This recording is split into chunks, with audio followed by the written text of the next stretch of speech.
2 দিন পর পর বিজ্ঞাপন না নিতে পারলে মজা লাগে না? আকি বসো এখানে। এখানে আমার সামনে দাঁড়িয়ে তুমি আমার বোনের সাথে খারাপ আচরণ করতেছো, লজ্জা করতেছে না তোমার? তোর শরম লাগে না? তোর ছোট বোনের সামনে তুই আমার গায়ে হাত দিতেছ? বেয়াদব। আমি বেদক? আমি বেদক? তুই বেয়াদব, তোর 14 গোষ্ঠী বেয়াদব, ছোট লোকের বাচ্চা। আজকে আমার বাবার জায়গায় যদি আপনার বাবা হইতো। এই চুপ থাক তো। তোর কাছ থেকে না ফালতু জ্ঞান নেওয়ার মতো সময় আমার না। বাবা না অনেক অসুস্থ, ভাইয়াকে ফোনে পাচ্ছি না তো, এই জন্য আপনাকে ফোন দিছি। একটু ভাইয়ের সাথে কথা বলে দেন না ভাবি। উনি তো ঢাকার বাইরে আছে, 7 দিন পরে আসবে, কাজের জন্য গেছে। ও আচ্ছা, ঠিক আছে ভাবি। ভাইয়া যদি ঢাকার বাইরে থেকে আসে না, তাহলে ভাইয়াকে বললেন আমার সাথে যেন কথা বলে। আমার লাগেজ আর জুতাটা দাও।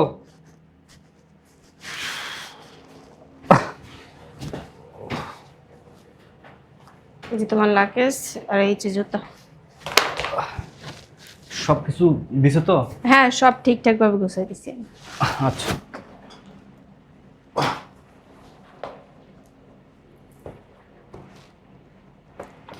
ময়লা কেন?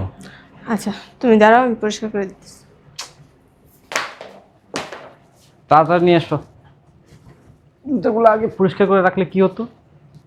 বলছি কিন্তু তারপরও করে রাখিনি। দাও। লাগবে না, আমি করতেছি। এখন আবার কি ফোন?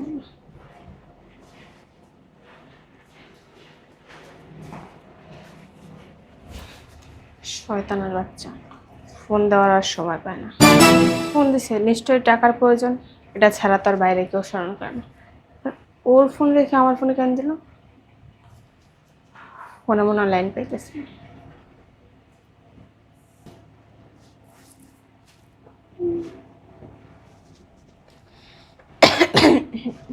হ্যালো।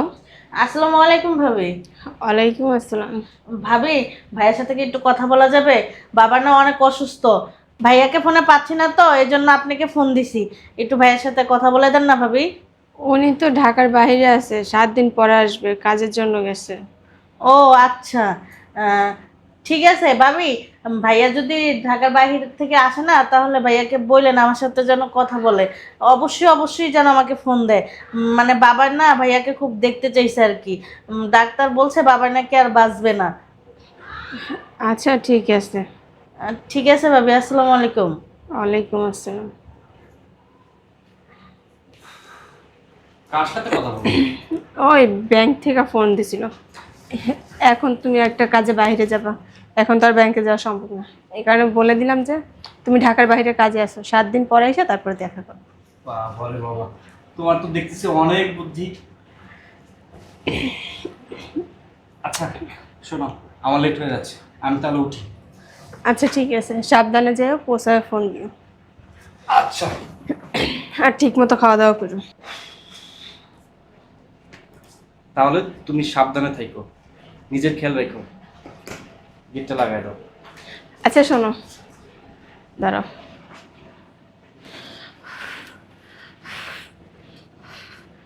অনেক দূরের রাস্তা তো, সাবধানে যাও হ্যাঁ। আর কাপড় চোপড় সাবধানে নিয়ে এসো। আর তোমার কোনো কিছু ধোয়া লাগবে না, তুমি ময়লা হলে পাশে নিয়ে এসো, আমি ধুয়ে দিই। পৌঁছায় কিন্তু ফোন দিও হ্যাঁ। ঠিক আছে। ঠিক আছে, আল্লাহ হাফিজ।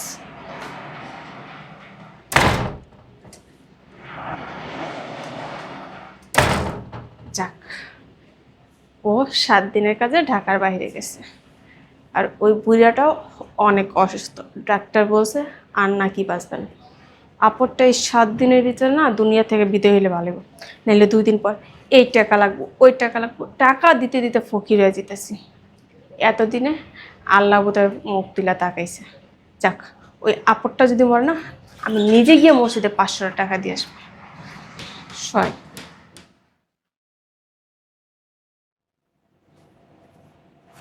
ইউসুফ সাহেব। জি স্যার। এই ক্লায়েন্টটা আমাদের জন্য খুব ইম্পর্ট্যান্ট। এই ক্লায়েন্টের প্রতি আমাদেরকে ফোকাস রাখতে হবে বেশি। জি স্যার। এক্সকিউজ মি, আমার একটা ফোন আসছে, আমি 1 মিনিটের জন্য গেলাম। জি স্যার। আপনি ফাইলটা দেখতে থাকেন, আমি আসতেছি। আচ্ছা স্যার।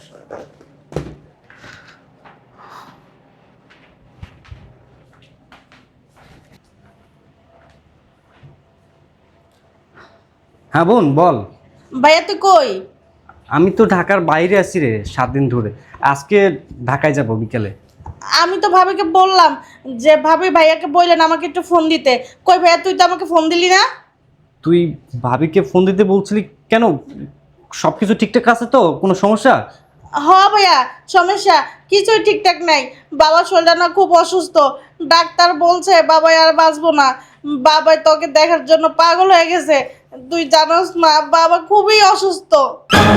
কি বলতেছিস? আমি তো ভাবিকে বলছি, ভাবি ভাইয়াকে একটু বললেন যে বাবা অনেক অসুস্থ। কেন ভাই, তোকে কি বলে নাই? আর জানোস ভাইয়া, ভাবিকে যদি বলি না যে ভাইয়ার কাছে একটু দেন না আমি কথা বলি, ভাবি খালি বলে যে তুই নাকি ঢাকার বাহিরে, ঢাকার বাহিরে। শোন ভাইয়া, তোর ফোনের ভিতরে আমি অনেক ফোন দিছি, তোর মোবাইলে তো ফোনেই ঢুকে না। আজকে আমি অনেক কষ্ট করে তোর মোবাইলে ফোন ঢুকাইছি। ভাইয়া শোন না, বাবা না তোকে অনেক দেখতে চাইছে, বাবা না আর বাঁচবে না। তুই যেহেতু শীঘ্রই পারস তাড়াতাড়ি গ্রামে চলে আয়। আচ্ছা আচ্ছা আচ্ছা, তুই তুই কোন টেনশন করিস না। আমি দেখতেছি কি করা যায়। তাড়াতাড়ি আয় ভাইয়া। বাবা যদি তুই শেষ দেখা দেখতে চাস, চালু চালু চলে আয়। আচ্ছা ঠিক আছে, আমি দেখছি। আচ্ছা ঠিক আছে ভাইয়া, তাহলে রাখি।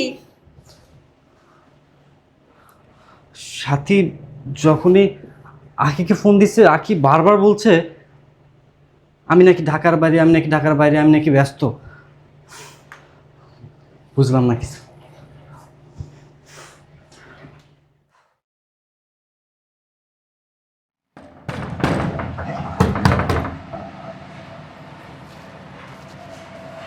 কে আসলে শোন?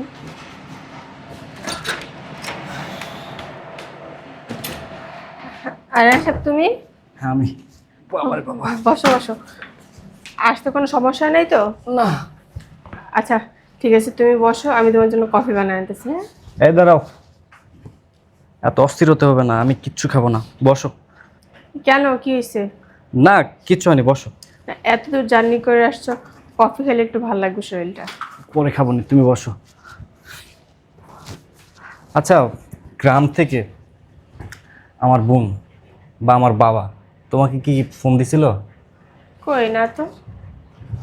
তাইনি না? আমার যদি কেউ ফোন দিত আমি অবশ্যই তোমার জানাইতাম, তাই না?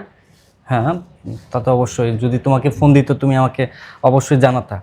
বুঝলাম না, হঠাৎ করে তুমি বাইরে কাজে গেলা, কাজ থেকে এসে এরকম প্রশ্ন করতেছো, কোনো সমস্যা? না মানে হয়েছে কি, মানে আজকে না আমার বাবার কথা খুব মনে পড়তেছে। আমি এক কাজ করি, বাবাকে একটাবার ফোন দিই, জিজ্ঞেস করি কেমন আছে তারা। আচ্ছা শোনো না, এত দূর জার্নি করে আসছো, ফ্রেশ হও, খাওয়া দাওয়া করো, তারপর নাহলে দেরি সুস্থ ফোন দিও। না মানে আখি, হয়েছে কি, আমার মন বলতেছে বাবা মনে হয় অসুস্থ। কারণ প্রত্যেকটা দিনই বাবা অথবা আমার বোন আমাকে ফোন দিত, কিন্তু কয়েকটা দিন হয়ে গেল তারা আমাকে ফোন দেয় না, তাদের সাথে আমার কোনো যোগাযোগ নাই। তোমার বাবার বয়স হয়ে গেছে, বয়স্ক এখন একটু একটু অসুস্থ হবে। এটা নিয়ে যদি তুমি এত টেনশন করো তাহলে কিভাবে হবে বলো? ওনার তোর বয়স কম হয় নাই। তুমি যত যাই বললো, আমার না খুব টেনশন হচ্ছে। আচ্ছা, টেনশন করার তো কোনো বিষয় না, তুমি ফ্রেশ হও, ফ্রেশ হয়ে খাওয়া দাওয়া করো, তারপর আমরা একসাথে বসে কথা বলবো না? না, আগে বাবার সাথে কথা বলবো। এত পাগল হয়েছো কেন? চলো না, ভিতরে চলো। বুঝলাম না, তোমার ব্যবহার এমন লাগতেছে কেন আমার কাছে? আমার ব্যবহার আখি, কেমন লাগছে? তোমার ব্যবহার আমার কাছে একদম ঠিক লাগতেছে না। আচ্ছা, তুমি কি কোনো কিছু লুকাচ্ছ আমার কাছে?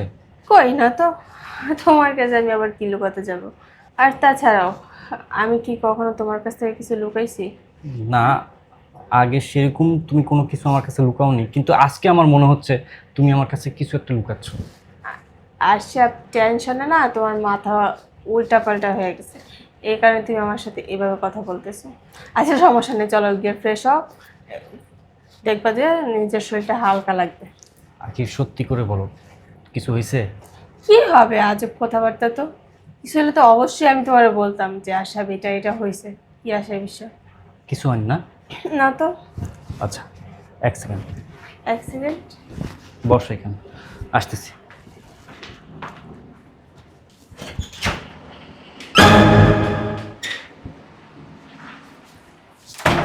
আয়। হ্যাঁ সাথী তুমি? হ্যাঁ সাথী, আমার বোন। কেন আমার বোনকে দেখে অবাক হচ্ছ? অবাক হওয়ার কিচ্ছু নাই। আচ্ছা বলতো সাথী, তোর ভাবির ফোনে তুই কতবার ফোন দিছিলি, আর তোর ভাবি ফোন রিসিভ করে তোকে কি বলছে? আমি ওর ফোন রিসিভ করে কি বলছি আবার? ভাইয়া, ভাবিকে আমি অনেকবার ফোন দিছি। ভাবিকে ফোন দিলি বলতো কি তুই নাকি ঢাকার বাইরে, আর তুই নাকি অনেক ব্যস্ত, তোর সাথে কথা বলার সময় নেই। হ্যাঁ, আমি বলতাম ভাবি বাবা অনেক অসুস্থ, একটু কথা বলে দেন না। কইতো কি তোমার ভাইয়া তো নাই বাসায়, কিভাবে কথা বলাই দিমু। তো আমি মিথ্যা কথা কেন বলতেছো? আমি তোমার সাথে এসব কথা কবে বলছি? হ্যাঁ, ভাইয়া ভাবিকে অনেকবার রিকোয়েস্ট করছি যে তোর সাথে কথা বলার জন্য। আমি এও বলছি যে বাবা না বেশি দিন বাঁচবে না, ডাক্তার বলছে আপনি একটু ভাইয়ার সাথে আমাকে কথা বলা দেন। তারপরও তোর সাথে আমার সাথে কথা বলা দেয় নাই। আর আমি যে ফোন দিছি ভাবি তো এটা তোর কাছে বলেই নেই। কেন করছো এসব? কি কেন করছি? আজব কথাবার্তা বলতেছো তো। আজব কথা বলছো আজব গায়ে হাত দিবে না কথায় কথায়। তো কি আমি তোমার চুমা দেবো শয়তানের বাচ্চা? কেন কেন মিথ্যা কথা বলছো আমার বোনকে? যা করছি একেবারে ঠিক। আবার কথা বলে। গায়ে হাত দিবে না, আমারও হাত আছে বলে দিতেছে। ভাবি আপনি বেদবি করতেছেন কেন? কেন আসছে এই বাসায় ভিক্ষা নিতে? 2 দিন পর পর ভিক্ষা না নিতে পারলে মজা লাগে না? আকি বসো এখানে। এখানে আমার সামনে দাঁড়িয়ে তুমি আমার বোনের সাথে খারাপ আচরণ করতেছো, লজ্জা করতেছে না তোমার? তোর শরম লাগে না? তোর ছোট বোনের সামনে তুই আমার গায়ে হাত দিতেছ? বেয়াদব। আমি বেদক? আমি বেদক? তুই বেয়াদব, তোর 14 গোষ্ঠী বেয়াদব, ছোট লোকের বাচ্চা। আজকে আমার বাবার জায়গায় যদি আপনার বাবা হইতো। আই চুপ থাক তো। তোর কাছ থেকে না ফালতু জ্ঞান নেওয়ার মতো সময় আমার নেই। হ্যাঁ, আপনি এই কাজটা করতে পারতেন ভাবি। তোর বাপ মরে নাই কেন? এখনো বাইচে আছে কেন? মরতে পারে না? ফালতু কথা কম কইবেন ভাবি। একদম চুপ। এই যে আমার দিকে তাকা। আমার বাবা মৃত্যুর সাথে পাঞ্জা লড়তেছে। আজকে আমার বাবার জায়গায় যদি তোর বাবা এরকম থাকতো, যদি আমার বাবা না পথের ভিখারি না যে নিজের চিকিৎসার জন্য 2 দিন পর পর ছেলের কাছে হাত পাততে হয়। বাবারে বাবা, তোমার বাবা খুব জমিদার তাই না? অবশ্যই ওইটা দেখা শুনে তারপর আনছো, না দেখা না। শয়তানের বাচ্চা, আমার বাসা থেকে তুই বের হ। ওই জন্য বাইরে দিব। আর যা করছি না একেবারে ঠিক কাজ করছি। কেন? হ্যাঁ, 2 দিন পর পর ছেলের কাছ থেকে এইটা লাগবো ওইটা লাগবো। তোর এই যে বোন একটা খাসি ঘরের ভিতরে পালতাছ, বিয়ে দেওয়া যায় না? ছেলেটাকে আপনার বাপের বাড়িতে নিয়ে আসছিলেন ভাবি। চুপ চুপ। ওরে বেদবের বাচ্চা, আমার বাসায় এসে তুই আমার গায়ে হাত দিবি? এটা আমার ভাইয়ের বাসা। পাই না হাই, এটাই তো বুঝতেছি কেন বিয়া দেয় না। তোর বোন নিয়ে তারপর শুয়া থাকিস শয়তান। এই যে, আপনি- এই চুপ! তোর সাথে কোনো কথা বলতেছি না। তোর ভাইয়ের সাথে কথা বলতেছি, তোর ভাইয়ের সাথে কথা বলতে দে বেয়াদব। শোন, তোর মতো ছোট লোকের না সাথে না সংসার করার কোনো ইচ্ছা আমার নেই। হ্যাঁ, আমি কি ফকির, রাস্তার ভিখারি? তোরে ভালোবাসছি বিদা তোর এই সংসার করছি। আপনি তো একটা অনেক- কালনাগিনী। ওরে কালনাগিনী চিনেন? আরো 2টা দিন যা। গায়ে দিলে। শয়তানের বাচ্চা, তুই থাক। তোর বোন মা বাপলা তুই চাকরি কিভাবে করস, আর ওই চাকরির টাকা দিয়ে তুই কিভাবে তোর ভাই বোন চালাস ওইটা আমি দেখে নেব। বেয়াদবের বাচ্চা। ভাইজান, ও চলে গেছে ভালো হয়েছে। ও একটা নারী রূপী শয়তান। ওর মতন শয়তান যদি সংসারে থাকে না, ওই সংসারে জীবনে সুখ শান্তি আসে না। ও কি চায় জানাস? ও চায় একলা দুনিয়াটা ও গিল্লা খাইতো। এরকম ভাবে সংসার চলে না, বুঝতে পারছিস? তোর জন্য তো গ্রামের মেয়ে দেখছিলাম, তুই তো আর মেয়েকে বিয়ে করলি না এই কালনাগিনীর জন্য। এখন এই কালনাগিনী চলে গেছে, তুই ওর মেয়েকেই বিয়ে করবি। আবার সুস্থ তারপরে যায় ওর মেয়েকে বিয়ে করার করে, বুঝতে পারছস? এই কালনাগিনীরা না ডিভোর্স দিয়ে দিবি তুই। অবশ্যই চল হাসপাতালে চল। চল।